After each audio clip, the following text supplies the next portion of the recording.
बोंधू अशोक खरातकडून एका महिलेवर अत्याचार, पीडिता गर्भवती राहिल्यानंतर खरातनं दिल्या गर्भपाताच्या गोळ्या।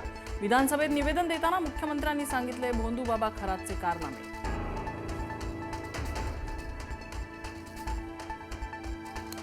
सरकारी अधिकाऱ्यांनी कॅप्टन खरातला मदत केली आहे का याची चौकशी सुरू। ज्यांच्या विरोधात पुरावे त्या सर्वांच्या चौकशीचं मुख्यमंत्र्यांचं आश्वासन। लैंगिक शोषणातील आरोपी अशोक खरातला 29 मार्च पर्यंत पोलीस कोठडी। खरातने 5 नरबळी दिल्याचा पोलिसांना संशय। खरातकडे रिव्हॉल्व्हर आणि 31 कारतूसही सापडली। खरात भक्तांना साप आणि वाघ दाखवायचा, कस्तुरीसाठी हरियाणाची शिकार केल्याचाही सरकारी वकिलांचा युक्तिवाद। खरात विरोधात वन कायद्याची कलम लागण्याची शक्यता। खरातच्या आणखी एका फसवणुकीचा पर्दाफाश। तुर्की मधच्या नावाखाली भक्तांकडून उकळले लाखो रुपये। 1 किलो मधाची किंमत तब्बल 9 लाख रुपये। मध शक्तिवर्धक आणि कामोत्तेजक असल्याचा दावा करत विक्री। मुख्यमंत्री फडणवीसांकडून उपसभापती नीलम गोऱ्हेंविरोधात नाराजी व्यक्त। सभापती स्थानावरून दिलेले निर्देश म्हणजे ब्रह्मवाक्य नव्हे। सातारा प्रकरणी फडणवीसांचं वक्तव्य। नीलम गोऱ्हेंविरोधात मवियाकडून अविश्वास प्रस्ताव सादर। जिनको मेरा हाथ पकड़कर चलना था वो बात पकड़कर चल गए। मुख्यमंत्री फडणवीसांचा ठाकरेंना शेरो शायरीतून टोला। तर ऐसी कौन सी बात थी कि दूसरों के हाथ पकड़ना पड़ा। ठाकरेंनीही शायरीतून बोलून दाखवली खंत।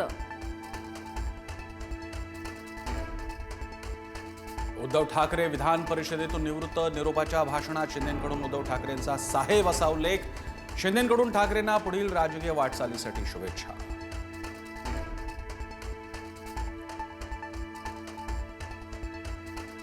अजित पवार विमान दुर्घटना प्रकरणात बंगळुरूमध्ये 0 FIR। 28 जानेवारी 2026 रोजी बारामती विमानतळाजवळ लिअरजेट 45 विमान कोसळलं। मृतांमध्ये पायलट, एअरलाइन्स कर्मचारी आणि पोलीस अधिकाऱ्याचा समावेश। संतोष देशमुख हत्या प्रकरणातील आरोपी कृष्णा आंधळेची माहिती देणाऱ्यास 1 लाखाचं इनाम। आंधळेच्या शोधाबाबत न्यायालयाकडून विचारणा होता CID ऍक्शन मोडमध्ये। 14 महिन्यांपासून कृष्णा आंधळे फरार। बीड शहरात बहुतांश पेट्रोल पंपावर नो स्टॉकचे बोर्ड। वितरण व्यवस्था विस्कळीत झाल्याचे परिणाम। दर वाढण्याच्या शक्यतेमुळे कंपनीकडून ॲडव्हान्स पेमेंटची मागणी। LPGच्या वितरणात झालेल्या खंडामुळे ग्राहकांना त्रास। अमरावती, नांदेड, गडचिरोलीत पेट्रोल पंपांवर नागरिकांच्या रांगा।